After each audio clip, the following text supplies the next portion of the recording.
On se propose cette fois d'étudier le mouvement d'une balle qui est lancée par un lanceur selon un tir fixé à 60 degrés par rapport à l'horizontale.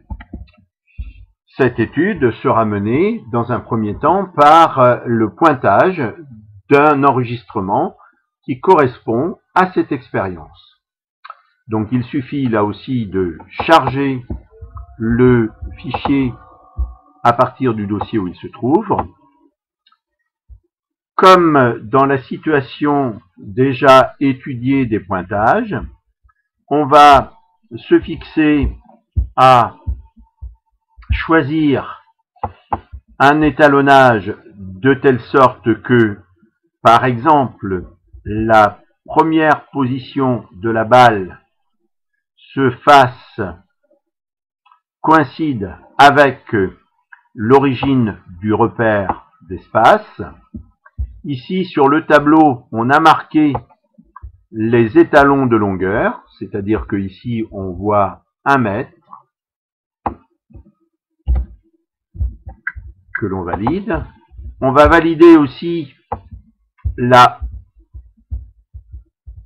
l'étalon vertical à 0,70 mètres. Voilà. Ici, on va pointer seulement la position de la balle, donc de son centre d'inertie précisément. Et on va faire une acquisition en fonction du temps. Donc le paramétrage ici par défaut nous convient tout à fait. Nous avons ici sur cette vidéo un intervalle de temps entre deux positions de 10 millisecondes. On pourrait en changer. On va pouvoir mettre par exemple un delta T de 20 millisecondes et démarrer le pointage à l'aide du bouton traitement. Donc ici, on va pointer en réalité une image sur deux. Première position, deuxième position, troisième position.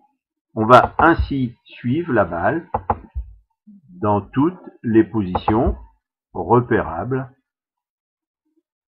sur le fond de l'image.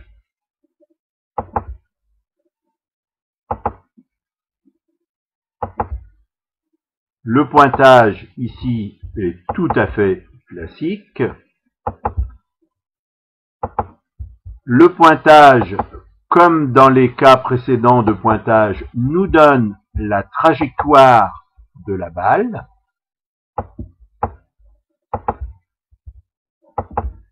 Qui se dessine au fur et à mesure du pointage. On commence à avoir une bonne idée de cette trajectoire qui a tout simplement la forme d'une parabole. Le but de l'étude théorique qui sera menée par la suite sera bien entendu de trouver les équations horaires du mouvement. Donc vitesse dans un premier temps, vecteur position dans un deuxième temps, et puis retrouver la forme de cette trajectoire qui nous apparaît véritablement être une parabole. Lorsque le pointage est terminé, on peut avoir accès au graphe. Ici, on voit en fait qu'il y a deux graphes qui vont nous être utiles. Le premier, ici, x de t, qui nous dit en réalité le mouvement en fonction du temps selon x.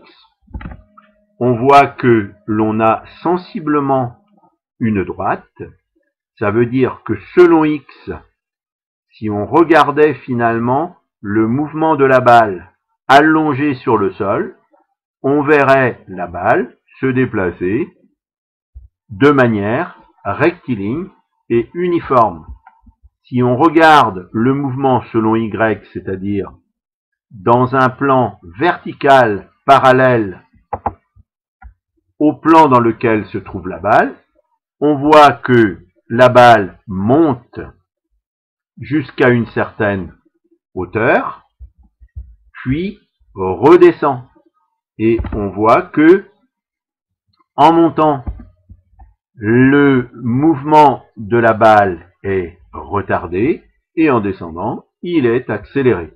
Ceci est traduit par cette courbe, ici, avec les petites croix jaunes. Donc là aussi, on peut modifier la forme des points pour rendre plus visibles les deux courbes. On pourra modéliser ces deux courbes. Alors la première va pouvoir être modélisée avec une droite, et on aura ici tout simplement l'équation de la droite. On voit que cette équation peut être là aussi exprimée mathématiquement sous la forme de x de t égale, eh bien ici on a 1,67 fois t, donc 1,67 fois t, plus un reste ici qui correspond à l'ordonnée à l'origine correspondant à x de t, et qui est de 1,87 fois 10 puissance moins 3, c'est-à-dire pratiquement rien. Donc on peut laisser x de t sous cette forme-là. Donc x de t, c'est bien du coup l'abscisse du vecteur position de la balle. On fait de même pour l'équation correspondant à y de t, donc on va choisir ici y de t, et on obtiendra, on voit bien que le modèle qui va s'appliquer est un modèle parabolique, donc on va obtenir cette équation, donc qui va être de la forme 1/2 de at au carré plus bt fois plus c, et on va pouvoir écrire l'expression de y de t cette fois, qui va être égale donc à 1/2, donc 0,5 si on veut, étoile, donc il suffit de regarder ici 10,4 avec moins 10,4, on peut le mettre entre parenthèses, moins 10,4, donc multiplié par t au carré, donc dans la syntaxe informatique on tape le signe étoile, plus la valeur que l'on a ici qui donc est 4,05, donc on peut laisser avec 4,0 avec deux chiffres significatifs ici, étoile t, plus c, et donc c ici c'est moins 19,3, 10 exposant moins 3, c'est-à-dire pratiquement rien. On voit bien que effectivement le premier point ici à t égale 0, autant pour x que pour y, est pratiquement égal à 0. Le petit décalage vient tout simplement de l'ajustement du pointage de la première position. Donc voilà, on a ici donc une équation de la forme d'une fonction du second degré du temps. Bien entendu, on peut avoir accès cette fois aux coordonnées du vecteur vitesse. Il suffit tout simplement de dériver par rapport au temps les coordonnées du vecteur position, c'est-à-dire dériver de x par rapport au temps. Ici, on a une droite, donc il est aisé de voir que la valeur de la vitesse selon x va rester constante, puisque ce sera le coefficient directeur de x de t.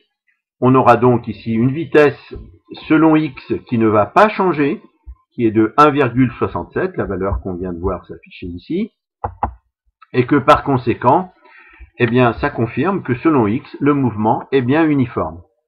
Par contre, on va pouvoir avoir accès à la vitesse selon y en dérivant l'expression de y par rapport au temps. Donc ici, on va aller chercher la l'onglet dérivés, en prenant dérivée de y, on aura ici vy de t, donc vy tout simplement.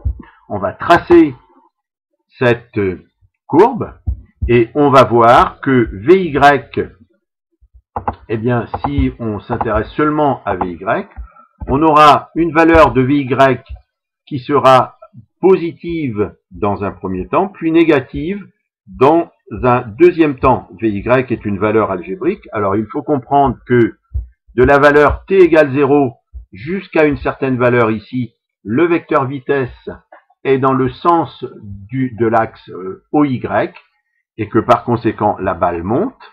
Et puis, à partir de t égale la valeur que l'on a ici, qui est une valeur proche de 400 millisecondes, eh bien, la vitesse devient nulle. On est au sommet de la trajectoire. Et bien entendu, cette fois, la balle va descendre.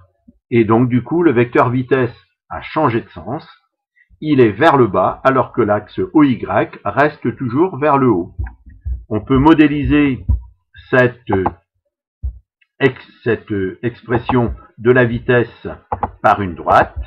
Effectivement, on aura ici la droite et on aura son expression ici sous la forme AT plus B, c'est bien une fonction affine du temps, avec un coefficient directeur qui est A égale 9,98, donc pratiquement 10, plus la valeur de la vitesse que l'on a ici, qui correspond à la vitesse initiale de la bille lorsqu'elle est lancée au point de départ, mais naturellement la vitesse initiale selon Y. Donc, on peut noter cette expression ici. On va mettre vy de t, qui est donc égal à, on a dit, moins 9,98, on va mettre moins 10 étoiles t, plus la vitesse, ici 3,4, qui est la vitesse selon y, mais vitesse initiale selon y. Voilà donc les expressions du vecteur position, y de t, x de t d'abord, y de t, et les coordonnées du vecteur vitesse, vy de t et vx de t, vx de t et vy de t d'abord. On a vu que vx de t correspondait au coefficient directeur de la droite qui représentait x de t. Bien entendu, si on veut retrouver la trajectoire, eh bien, il faudra avoir y en fonction de x. Donc ici, dans l'onglet, dans la petite fenêtre abscisse, ici, on va mettre x. On aura ainsi, on va retrouver ici y en fonction de x, c'est-à-dire l'allure de la trajectoire. Dans ces conditions, eh bien, on retrouve le pointage, tout simplement le pointage qui a été fait initialement, et on peut modéliser cette courbe pour vérifier que effectivement la trajectoire est bien une parabole. Donc, on va modéliser par une parabole, et on aura donc ici les coefficients A, B et C qui correspondent à la parabole, qui va s'exprimer cette fois sous la forme y de x, c'est bien y en fonction de x, on va mettre grand x, égale, donc ici on a 1/2, donc on va retrouver l'équation de la parabole, 1/2, donc 0,5,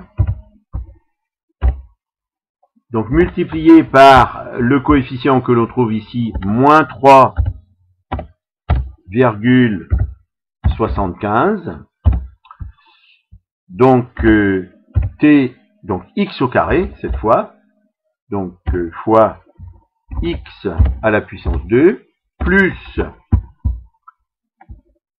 donc 2,44, 2,4 si on veut laisser avec deux chiffres significatifs. Ici j'aurais pu mettre aussi 3,8. Donc fois grand X plus eh bien une valeur qui est très faible, moins 18,4 fois 10 puissance moins 3, Donc là aussi, on retrouve l'erreur de pointage au point de départ et par rapport à la modélisation qui s'applique. Donc ici, on a bien une parabole selon x et une équation donc qui correspond bien à celle d'une parabole. Donc toutes ces valeurs, tous ces coefficients qui ont été trouvés ici pourront être validés par une étude théorique à partir de la deuxième loi de Newton.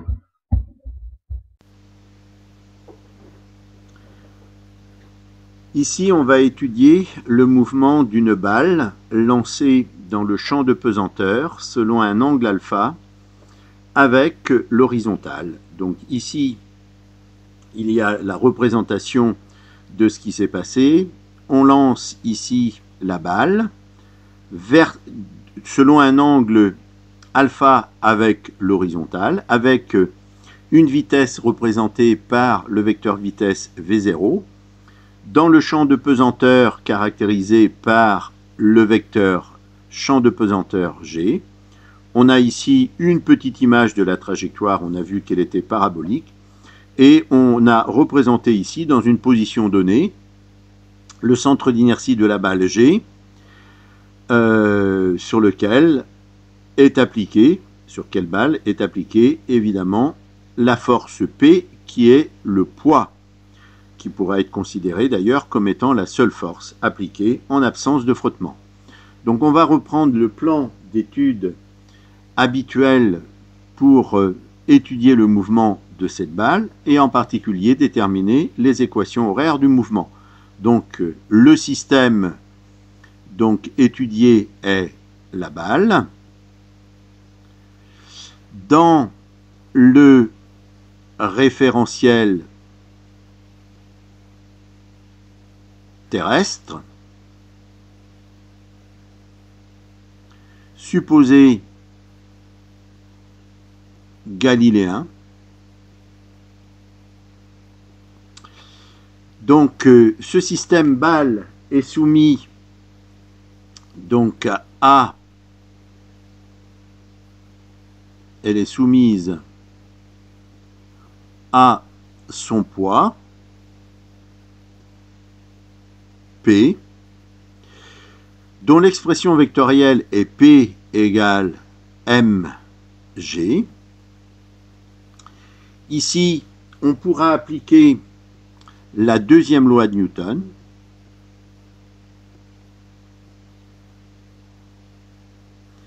qui indique que somme des forces est égale à dérivée du vecteur quantité de mouvement par rapport au temps. Ici, la masse est constante.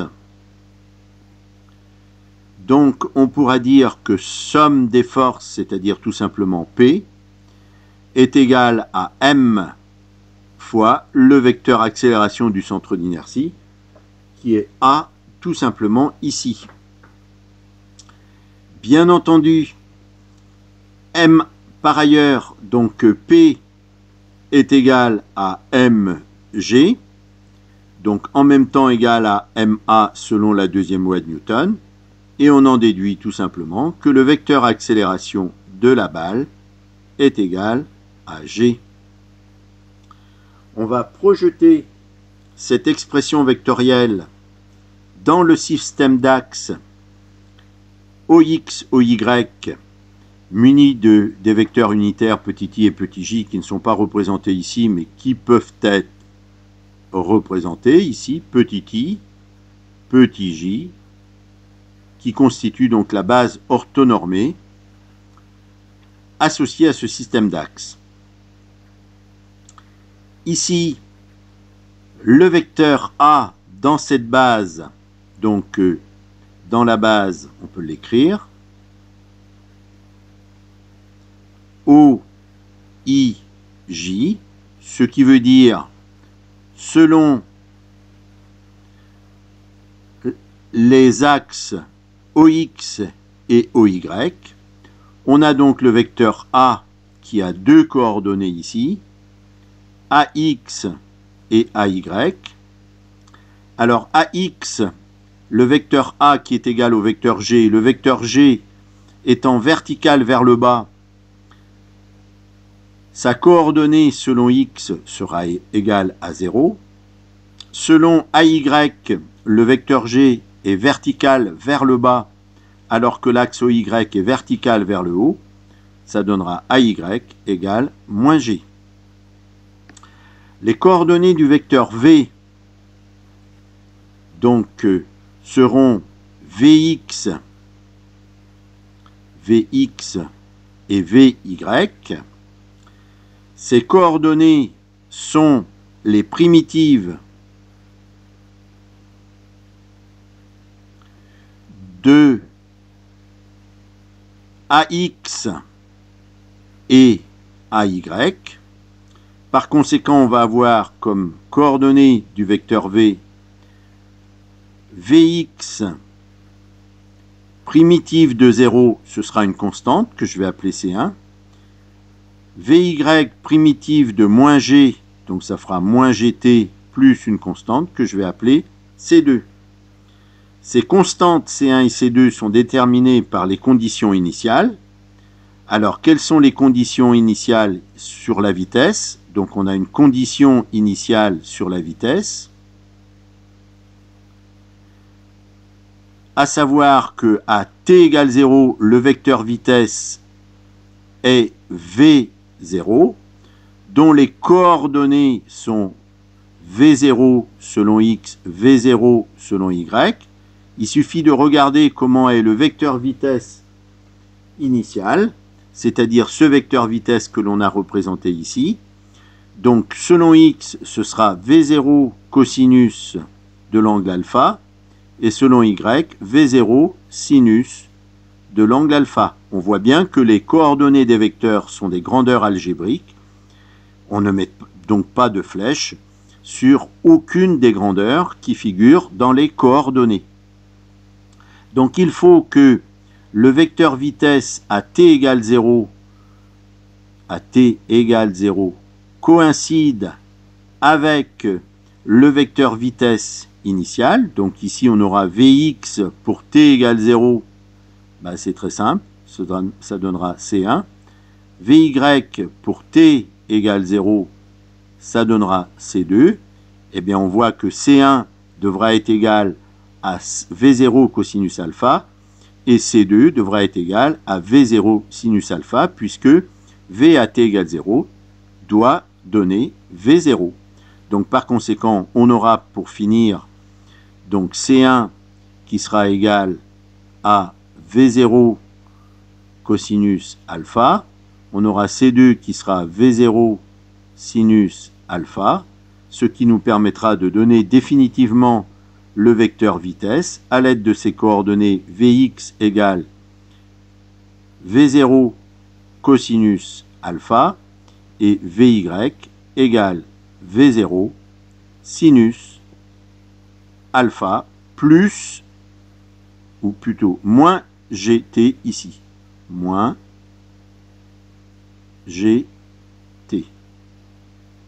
Voilà donc les coordonnées du vecteur vitesse. On aurait pu écrire moins Gt plus V0 sinus alpha d'abord. Pour avoir les coordonnées du vecteur position, les coordonnées du vecteur position vont s'écrire x et y. Ce sont les primitives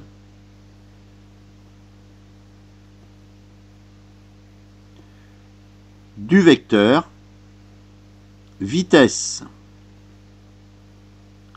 Les primitives des coordonnées du vecteur vitesse.